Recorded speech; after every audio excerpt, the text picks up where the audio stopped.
Some houses are made of wood and brick. Others are built from memories that refuse to fade. For the old couple standing on their porch that morning, their home wasn't just a roof, it was a lifetime. The laughter of children, the scent of Sunday breakfasts, the walls that had seen every heartbreak and every healing.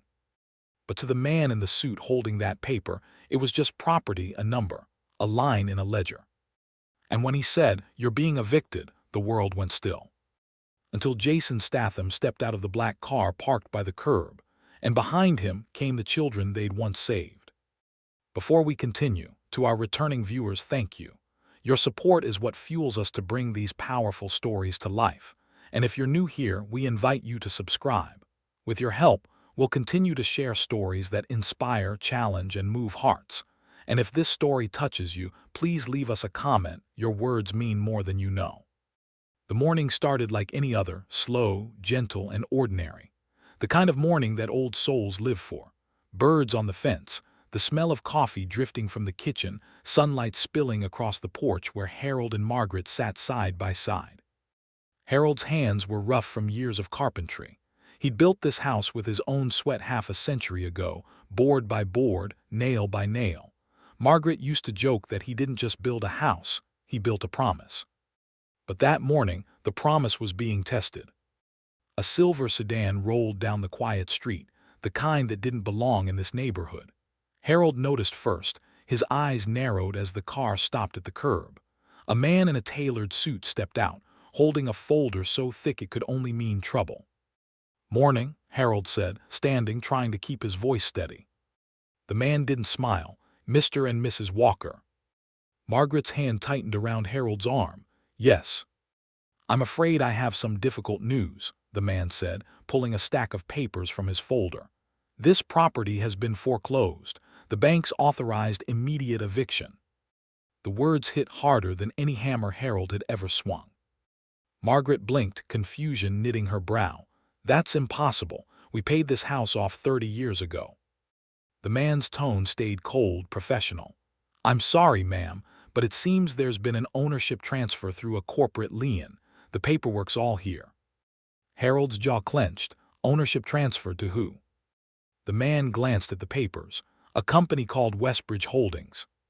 Harold had never heard of it, but he knew what it meant. Some faceless developer wanted their land. He stepped closer. "You tell your bosses this land isn't for sale."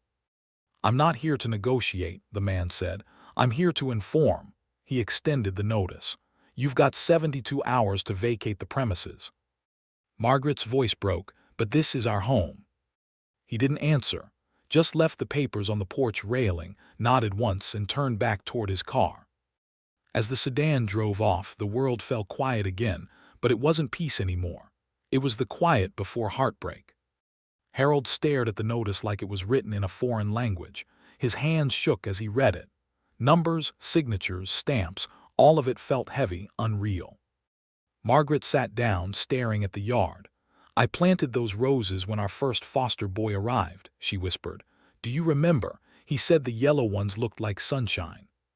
Harold nodded slowly. "I remember all of them." Because this house wasn't just theirs, it had been a haven.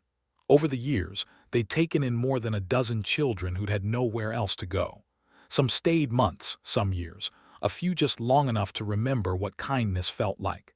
They never had kids of their own, but their home had always been full of laughter. And now someone wanted to take it away. Margaret reached for Harold's hand. "What are we going to do?" Before Harold could answer, the sound of tires on gravel broke through the air again. But this time it wasn't the cold hum of a sedan. It was heavier, firmer, a black SUV. It rolled to a stop by the curb. The doors opened, 3 figures stepped out. Jason Statham was the first, dressed in a dark suit, jaw set, eyes sharp. He looked at the couple, then at the eviction notice fluttering on the porch. His voice was calm but carried weight. "Who gave you this?" Harold blinked. "Some man from the bank said they're taking our home." Jason took the paper, scanning it, his brow furrowed. "Westbridge Holdings." He folded it slowly. "I know them." Margaret's voice trembled. "You do?" He nodded. "They buy land, flip houses, and ruin lives, but not today." Behind him, two others stepped forward, a young woman in uniform and a man in a business jacket. The moment Margaret saw them, her hand flew to her mouth. Emma, Michael.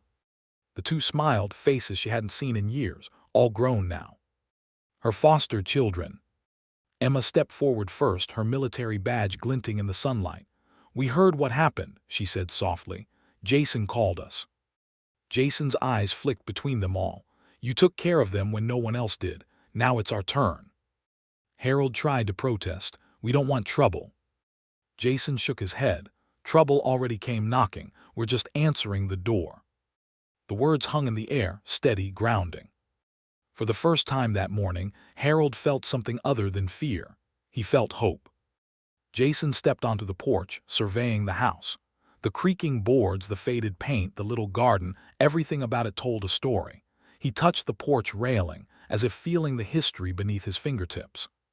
"This place isn't just a house," he said quietly. "It's a legacy." Harold nodded. "We built it with everything we had." Jason looked up, eyes hard.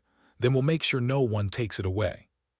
He turned toward the road, his expression shifting, calm replaced by something colder, focused, dangerous. Because Jason Statham wasn't just there to talk, he was there to end it. The next day, the same man in the suit returned, this time with two company enforcers. They parked right in front of the yard, their smug confidence echoing through every polished step they took up the driveway. Jason was already there, waiting by the porch. He wasn't in a suit this time, just jeans, boots, and a look that could break steel. "Morning," the banker said, tone clipped. "I told the walkers they needed to leave. I don't want any trouble." Jason stepped closer. "Then you shouldn't have come back." The man faltered, glancing between Jason and the others. "Who exactly are you?" "Someone who doesn't like bullies," Jason said flatly. The banker gave a weak smile. "This isn't bullying, it's business." Jason tilted his head. "Business usually involves consent. You got any from them?" The man's jaw tightened. "I have legal authority." Jason stepped even closer, close enough for the man to see the storm behind his eyes. "You have paper. I have principle. Let's see which one holds up." The enforcers shifted, one reaching subtly toward his jacket. Jason's eyes flicked there just once. "Don't," he warned quietly. "You won't like where it goes." The man hesitated. Something about Jason, the way he didn't raise his voice, didn't move fast, made the air heavy. Then Jason pointed toward the street. "You've got 10 seconds to get off this property." "Or what?" the banker sneered. Jason's tone didn't change. "Or I'll make sure the next time you show up here, it'll be in court with a camera crew filming you crying for your mother." The man blinked, unsure if it was a threat or a promise. But then he saw the two uniformed figures behind Jason, Emma and Michael, arms crossed, expressions hard. One military, one federal. Suddenly, the confidence drained from his face. Jason didn't move until the man did. The banker swallowed, nodded, and motioned to his men. "We'll be in touch." "Good," Jason said. "You'll be hearing from us first." As their car drove away, Harold exhaled for the first time in hours. Margaret's eyes glistened with relief, but also disbelief. Jason turned back to them. "It's not over yet," he said, "but they're not coming back alone." Harold frowned. "Then what do we do?" Jason gave a small, knowing smile. "We fight back the right way." He looked at Emma and Michael. "You two get me everything you can on Westbridge Holdings. Their CEO, their shell companies, their funding. We'll start there." Margaret's voice was quiet but certain. "Jason, why are you doing this for us?" Jason paused, his voice softened. "Because once someone gave me a home when I had none." The words hit like truth. And as the sun dipped behind the trees, Jason's promise stood firm, stronger than any eviction notice. Because this wasn't just about saving a house. It was about protecting the people who once saved him. Night settled over the neighborhood, quiet except for the low hum of crickets and the steady tick of Harold's old wall clock. The walkers couldn't sleep. Neither could Jason. He stood out on the porch, phone in hand, the glow of the screen lighting the edge of his face. "Got something," Emma said on the other end of the line. "Westbridge Holdings isn't a bank. It's a front. They've been using fake liens to grab land from elderly homeowners. Over 50 cases in 3 states." Jason's jaw tightened. Names. Two brothers run it, she said. Ryan and Mark Alden. They're known for paying off clerks to lose original deeds. Once the paperwork's gone, they file a new claim under a shell corporation. Jason stared out at the yard, the old oak tree where the Walkers' foster kids had once hung a tire swing. Then we'll return the favor, he said. They took something that wasn't theirs. Let's take something they can't buy back. By morning, Jason was gone, only a folded note left on the porch. Don't worry, I'll bring your home back. Margaret clutched it like a prayer. The next scene unfolded miles away. Downtown, glass towers and mirrored walls. Jason walked into Westbridge Holdings' lobby like he owned it. No security guard, no clipboard check, no hesitation. Just calm, controlled purpose. The receptionist barely had time to speak. Sir, do you have an appointment? Jason slid a file across the counter. Tell your boss he's being investigated by the Department of Veterans Affairs, the IRS, and, he paused, me. The woman blinked, confused. Who are you? Jason leaned in, voice low. Someone who doesn't like thieves in suits. Upstairs, Ryan Alden was sipping coffee when the door swung open. Jason didn't knock.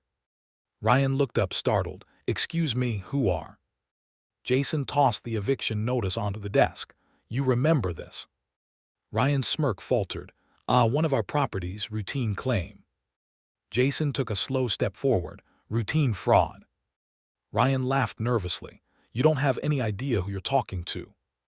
Jason tilted his head slightly. You're right, I don't know you, but I know what kind of man you are. Ryan's grin faded. And what's that supposed to mean? Jason's voice dropped, calm but sharp. The kind who hides behind paper instead of courage. The kind who thinks stealing from old people is business. The kind who doesn't realize what happens when you cross the wrong family. Ryan stood up, puffing his chest. Are you threatening me? Jason leaned over the desk, eyes locked on his. No, I'm warning you. There was silence, heavy. Then Jason slid a flash drive across the desk. That's a copy of your offshore accounts, the payoff ledgers, and the fake deeds.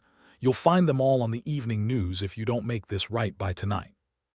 Ryan's face drained of color. How did you? Jason smirked faintly. I have friends in low places, and higher ones. He turned to leave. You've got 12 hours. Back at the Walkers' home, the day dragged like a storm waiting to break. Margaret and Harold sat on the porch with Emma and Michael, trying to keep hope alive. Margaret whispered, You think he's all right? Emma smiled softly. If Jason Statham says he's handling it, he's handling it. And then, as the sun began to dip, a car pulled up. Not the slick black sedan this time, a city vehicle. Out stepped the same man from before, but this time his face wasn't smug. It was pale, nervous. Behind him, 2 sheriff deputies followed. Harold stood wary. Back again, huh? The man swallowed hard. Mr. and Mrs. Walker, there's been a development. Margaret frowned. What kind of development? The man opened his briefcase, but this time, instead of eviction papers, he pulled out a release form. Your deed has been reinstated. The foreclosure was invalid. You're the rightful owners permanently. Harold blinked, stunned. What did you just say? Jason's voice came from behind them. He said it's over. They turned. Jason walking up the driveway, sleeves rolled, calm as ever. Emma and Michael both stood, relief flooding their faces. Margaret's eyes filled with tears. Jason, how? He handed her an envelope. Inside was the original deed, yellowed with age but signed in full. This belongs to you. Harold's hands trembled as he held it. I thought they destroyed it. Jason shook his head. They tried, but I had friends who knew where to look. Turns out, one of the clerks they paid off wasn't too fond of corruption. Margaret covered her mouth, tears spilling freely. You saved our home. Jason smiled faintly. No, you saved me once. I just returned the favor. The banker stepped forward, clearing his throat. On behalf of Westbridge Holdings, I.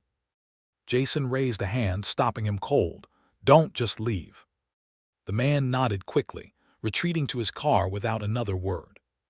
As the vehicle drove away, the air felt lighter. For the first time in days, peace returned to the little porch on Maple Street. That night, the old house was full again. The adopted children, now grown, successful, each with lives of their own, filled the yard. Laughter echoed where silence once lingered. Michael manned the grill. Emma chased the neighborhood kids through the grass. Margaret set out her famous lemonade. And Jason, he stood by the porch steps, hands in his pockets, watching. Quiet, content. Harold walked over, holding 2 glasses of lemonade. "You staying the night?" Jason smiled. "I think I'll stick around a bit." Harold chuckled. "Good, we could use the company." Jason took the glass, nodding toward the sunset. "It's a good view." "Best one in the world," Harold said softly. They stood there for a moment, watching the orange glow fade into dusk, 2 men bound by decency and something deeper, the simple belief that kindness still matters. As the first stars blinked into the sky, Margaret called from the porch, "Jason, come eat before it gets cold." He smiled. Wouldn't miss it. And for once there was no fight to finish, no revenge to chase, just peace.